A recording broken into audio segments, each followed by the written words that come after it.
Hello, how's it going? This is Tigzo8 and welcome to Building Fundamentals, where today we're going to be looking at a few tips for getting better at building and survival particularly.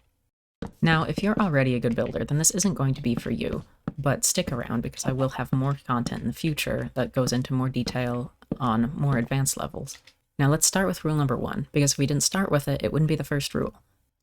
Now, what that first rule is no blank walls, and as you can see behind me, I have a couple of blank walls here. This is a 4x4 area. Now, the first really simple thing I do with a build like this, especially if it's made out of wood, but any block works as long as it has a main color and an accent block that you're using at the edges, is just bring them forward like this, which means that it breaks up the texture of the build. In one simple way, really makes things look better, which means when you're building a corner, instead of having something like this, you might do something like this, where you have your wall on this side and your wall on this side, and then you have two logs, or you could put a third one here, or you could put a third one here, depending on how big your build is, because it might look a little too bulky on a small house. So of course, as you can see, that's one really easy way of already making things look a little bit better. Now, what I'm going to do is show you different ways that you can break up a sort of area like this, because you really just don't want blank, flat spaces on the build. Just varying it in some way is going to make a world of difference. Of course, I'm using spruce planks and dark oak logs because I just think they look nice together. Alright, so as you can see, I've made some changes to these walls and I'll sort of take you through step by step of what I've done.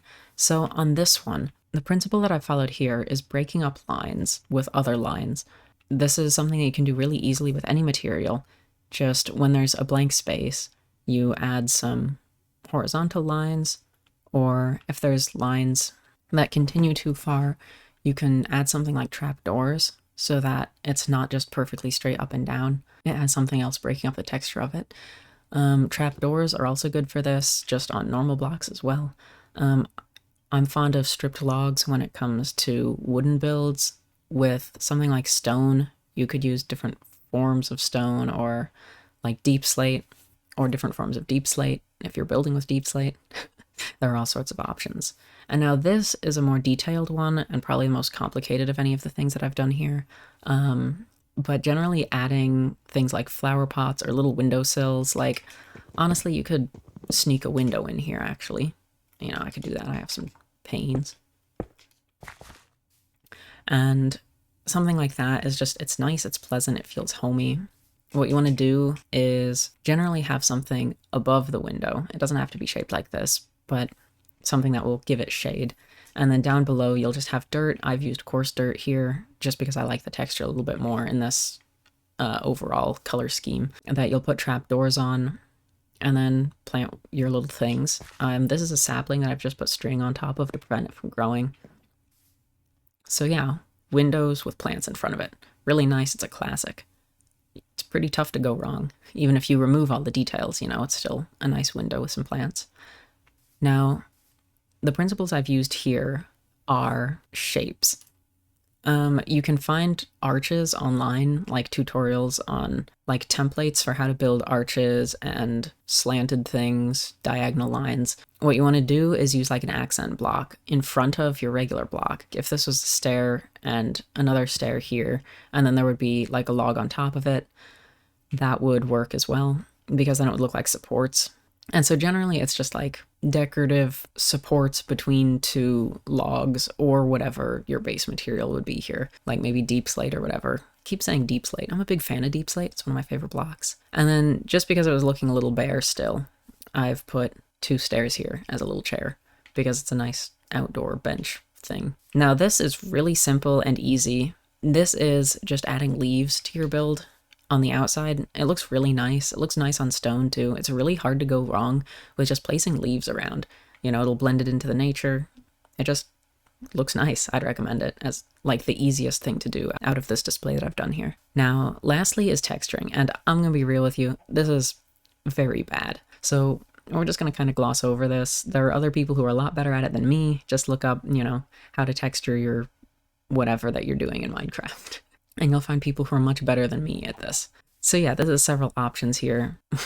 When I say principle, I just mean like the design idea that I'm using. I don't mean to make it sound overcomplicated, you know, so just use lines, put stuff at windowsills, use shapes in different colors, put leaves on it and texture it, and That will make your very basic house a little more exciting. And of course, I don't mean do all of these at once. If you put them all in the same thing, that would just be too complicated.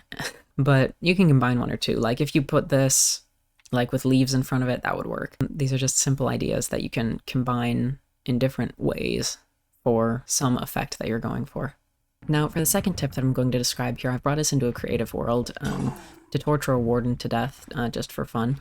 You can see there the ziggurat that I built in one of my other videos that you can go take a look at. But what I want to talk about is when you're building a mega structure, well, not a mega structure, when you're building something that's sizable, like a pretty large building, this is when this is going to be relevant. What you want to do is always outline your build. I'm going to get myself some dirt because I just use dirt to outline my builds most of the time.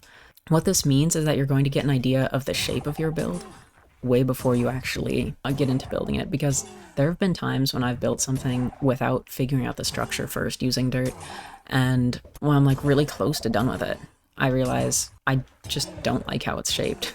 And so this will help you avoid that by always outlining with dirt. So this is an example of an outline that I might make, and as you can see, it doesn't have to be a mega base. Just any sort of large-ish or even medium building that you would want to build. It helps to sort of plan out where everything's going to be so that you don't lose sight of whatever your initial vision is and keep things straight when you're building. So maybe I'll just build this and show you how it goes. And boom. So I've just built here a pretty simple, fairly monochromatic build just to show off how you can build up from the structure that you've outlined in dirt. In this build, I have used some of the techniques that I showed earlier. For instance, here we have our horizontal lines at the bottom of these walls to keep it from being all just one block. I've used trapdoors on the logs here to break up the lines as well. I've used shapes here and here, although it's just in the same block this time because this build doesn't have a lot of different materials in it.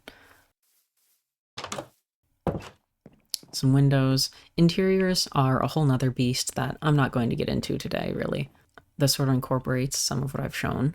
So in conclusion, there are two main tips that I would use when telling somebody who's new to building how to get started. The most important part of making a basic build better is making sure you don't have blank, unbroken walls, which I guess I've kind of broken that rule right there, but we'll just call it a shape and continue on with our day.